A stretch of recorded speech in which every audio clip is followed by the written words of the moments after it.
The 90s were a golden age of toys, or so we thought. There were dolls that whispered at night, video games that made kids sick, and merch that mysteriously vanished from shelves. Was it paranoia, or were these toys truly cursed? Stay until the end, because these cursed 90s toys and merchandise will make you question everything you played with as a kid. It started with a simple Christmas gift, a fluffy blinking creature with a beak too small for its body and eyes too big for comfort. It could talk, it could learn, it could dance, and even play hide and seek with you. But what if I told you it would watch you and listen to things you say? And what if it never really ever turned off?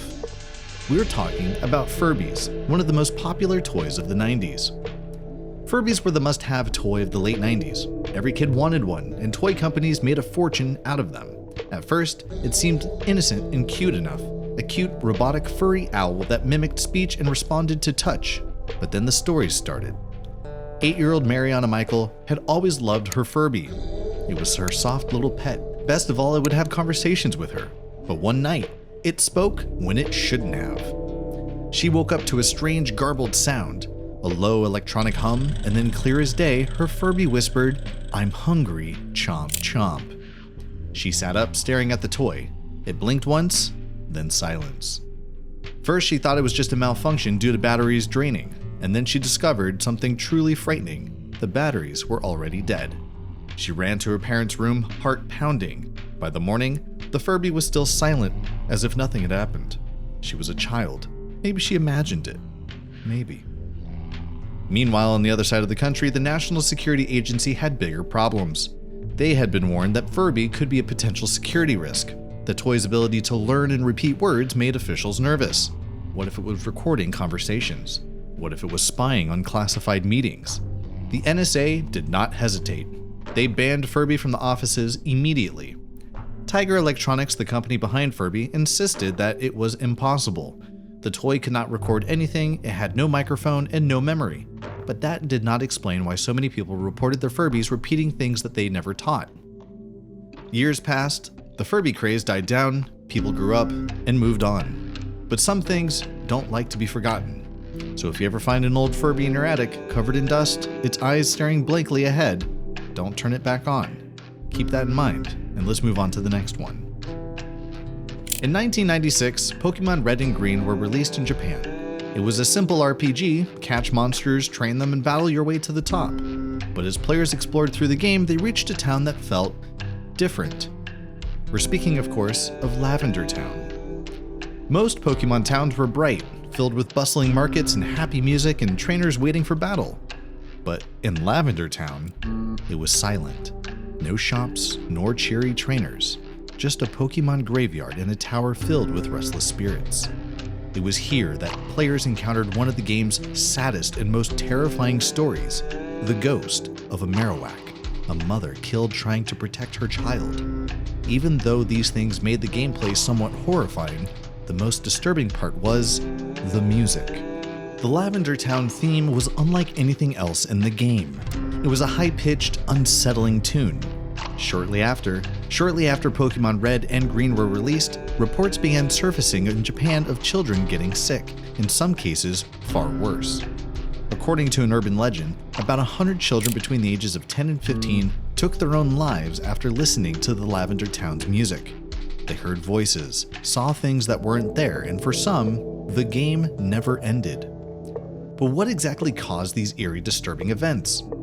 It's said that the original Japanese version of Lavender Town theme contained a high-frequency tone, a sound so piercing it only affected children. So while adults played the game with no problem, children were hearing something entirely different.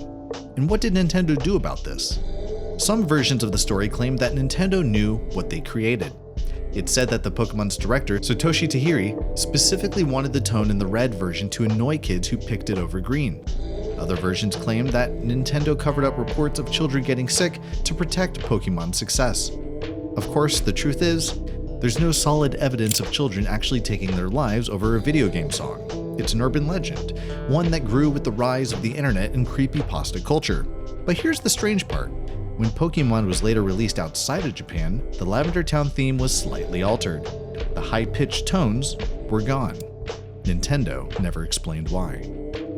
So, Was Lavender Town Syndrome just a myth? Or did they remove something they never should have put into the game in the first place? Let's move on to the next one.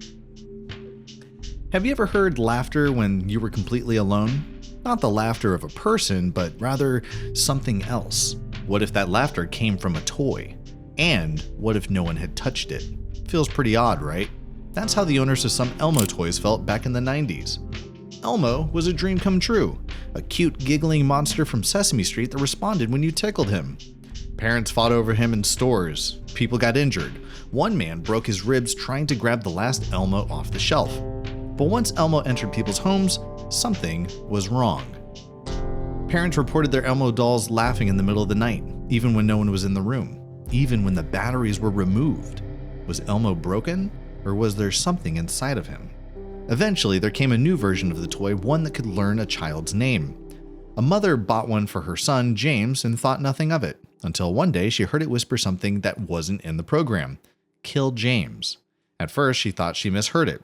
Then it said it again. Kill James. The boy refused to play with it after that. The mother threw it in the closet. The next night, she swore she heard giggling. The toy company said it was just a malfunction, nothing to worry about, and that's what they told everybody. But it didn't explain why multiple families reported their Elmo dolls saying the same things that they never programmed them to say. And it definitely didn't explain, even today, some vintage Tickle Me Elmos still seem a bit off.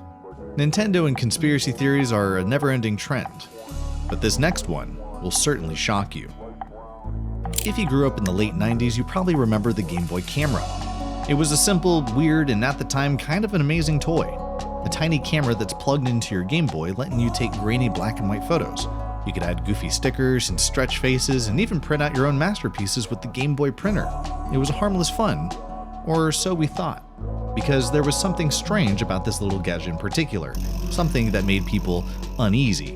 And if you dared dig a little too deep into its menus, you might have seen something you weren't supposed to. Most cameras just take photos, but Game Boy camera, well, somehow it had secrets. If you tried to choose the run option instead of taking you back, the screen would then glitch and then a face would appear, but not a normal face. It was a stretched face with hollow eyes and a twisted grin that gave Uncanny Valley vibes. And then the screen would just flash a single message. Who are you running from? Run? From who? No one knew. But the message in the face? It didn't feel like a joke. It felt more like a warning. Some kids say the Game Boy camera saved pictures they never took.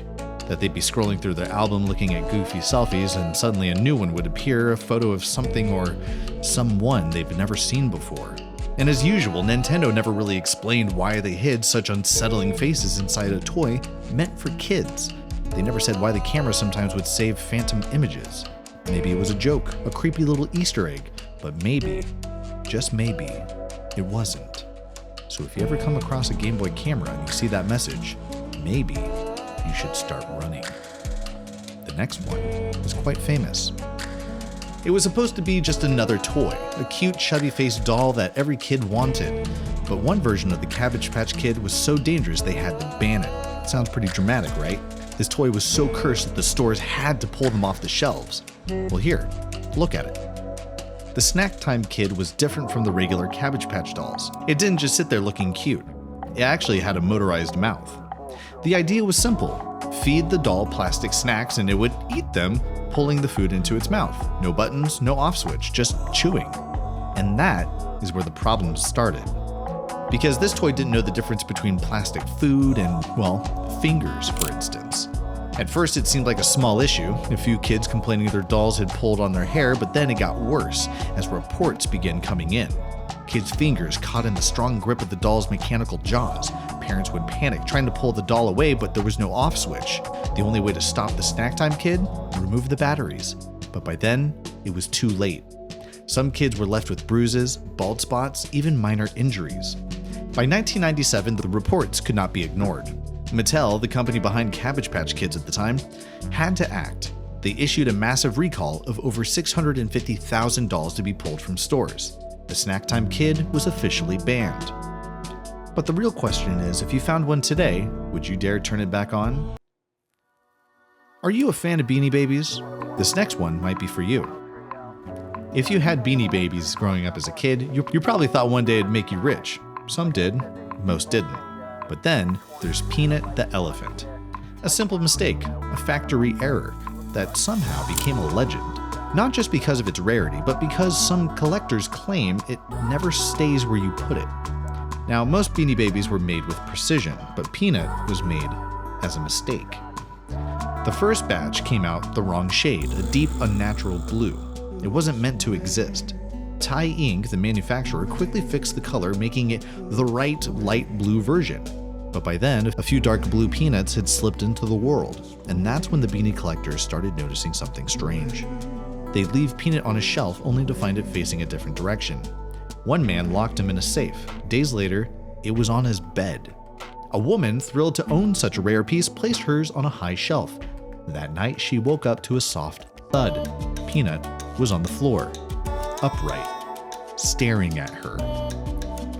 Some say it's just a coincidence, a mass-produced toy with an overactive imagination attached to it.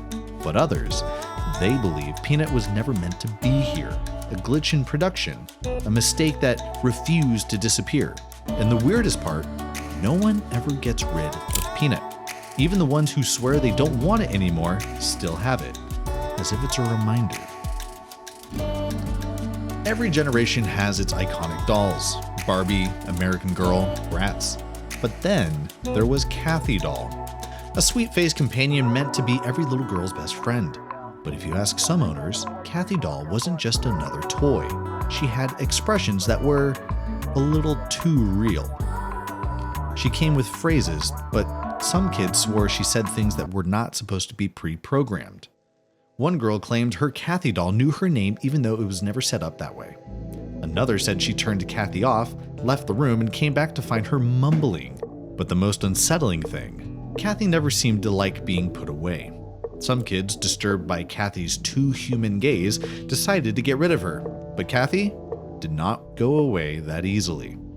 One family left her at a donation center, and the next morning she was on their doorstep. Another tried throwing her in the trash, and that night their child woke up to soft whispering. When they turned on the lights, Kathy doll was sitting on the table, waiting.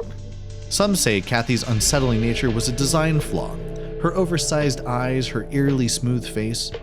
But if you ever find a Kathy doll, and you feel her eyes watching you, you might not be imagining it. Guess what's next?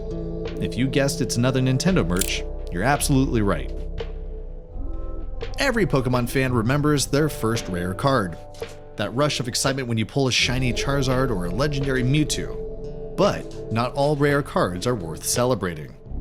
Some collectors whisper about a card that was never meant to exist, one that no one trades and no one sells because the people who've owned it say the same thing. They wish they hadn't. Some say the card is a Mewtwo. Others claim it's a dark version of Kadabra. But every story agrees there's something off. The background of the card is too dark, the eyes seem wrong, and there's no set number, no copyright stamp.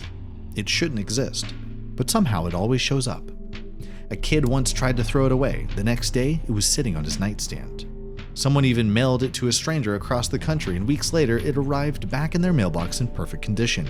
It's as if the card refuses to leave its owner, or worse, it doesn't want to. Some say the card changes over time, that the artwork grows darker and darker, and the Pokemon face begins to shift if you stare at it too long. Sometimes for just a second, you'll see something else in the reflection. Nintendo, so far, has never acknowledged it. Maybe it was a misprint. Maybe it's just a story, another creepypasta. But if you ever come across a Pokemon card that feels wrong, think twice before keeping it. Because if the legends are true, you don't own the card. The card owns you. Back in the 90s, Goosebumps ruled the world. R.L. Stine's books were everywhere, filling kids' bookshelves with creepy covers and twisted tales. And then came the TV show. If you were lucky enough, you caught it on Fox Kids. And if you weren't, well, you begged your parents for it on VHS. Classic episodes like The Haunted Mask and The Night of the Living Dummy. But every now and then, some people found a tape that wasn't supposed to exist. Most Goosebumps tapes had official covers, bright green slime and spooky artwork, R.L. Stine's name front and center. But these, there was no cover, no title, just a black tape with Goosebumps scrawled in shaky writing. And when people played the episodes, something was wrong. Not just a little different, but completely unrecognizable. Sometimes the episodes started normally, with familiar characters and settings, but then scenes dragged on too long and dialogue turned to whispers, and the endings weren't the usual goofy twist that Goosebumps was loved and known for. In these versions, the bad guys didn't lose. The kids didn't escape. One person claimed they saw an alternate ending to Night of the Living Dummy where Slappy didn't just fall apart. He turned his head and smiled. Another found an episode that started as the haunted mask, but when the girl tried to take the mask off, she clawed her face and screamed. Some people, creeped out beyond belief, tried to get rid of the tapes, threw them out and burned them, snapped them in half. But somehow, the tapes always came back. One person left theirs at a thrift store, and months later, a friend found the exact same tape in their own attic, despite never owning it before. And then there were those who claimed that even after the tape was destroyed, they still heard the music playing at night. Was it just their imagination as a kid with an overactive mind, or a trick of a faulty VCR? Perhaps. But here's the weird part. No one can find proof these episodes ever existed. No listings, no production notes, no reruns. But those who've watched them, they remember. And sometimes they still see the episodes in their dreams. Have you ever heard of these mysterious tapes? And now let's see what the last cursed merchandise item is of this episode. Most dolls are designed to be cute. Big eyes, warm smiles, frilly dresses. But what if I told you once upon a time there was a doll that did the exact opposite? A doll that was so unsettling, so eerily lifelike, that it was pulled from shelves entirely. Not because it was dangerous, but because people swore it felt alive. This is the story of Little Miss No Name. The 90s toy that didn't just vanish, it was erased. Unlike Barbie or Polly Pocket, Little Miss No Name wasn't about fashion or fun. She was made to look abandoned. Tattered dress, messy hair, one plastic tear permanently molded on her cheek. She didn't come with accessories, she came with guilt. She was designed to make kids feel sorry for her. But for some, that sadness evolved, turned into something else. Kids who owned Little Miss No Name swore that she moved. One girl said she'd leave the doll on her dresser at night only to wake up and find it closer to her bed. Another child refused to sleep with it in the same room. She claimed she would hear soft rustling in the middle of the night, like tiny plastic feet shifting on the floor. And then there were the whispers, not words, just faint, breathy sounds, like someone trying to get your attention. By the late 90s, something strange began happening. Parents were returning Little Miss No Name in droves. Not because the doll was broken, but because kids refused to be near it. Some stores stopped selling them altogether. Toy collectors noticed entire shipments went missing. No clearance sales or leftover stocks. It was like the company wanted her gone. No official recall. Just erasure. And to this day, no one really knows why. Most dolls are designed to be loved, but Little Miss No Name, well, people just say she didn't want love. She needed it. And if she didn't get it, well, that's when she started looking for someone else. So if you ever come across one at a thrift store, maybe just walk away, because some don't like to be abandoned. So, which of these cursed 90s toys do you remember most? Did you happen to own any of them? Let us know in the comments below. If you enjoyed this video about the dark side of nostalgia, be sure to like, share, and subscribe, and turn on notifications so you don't miss out on what's coming next. And don't forget to check out our video on the dark truths of classic children's shows. You won't believe what was hidden in plain sight. Until next time, sleep tight.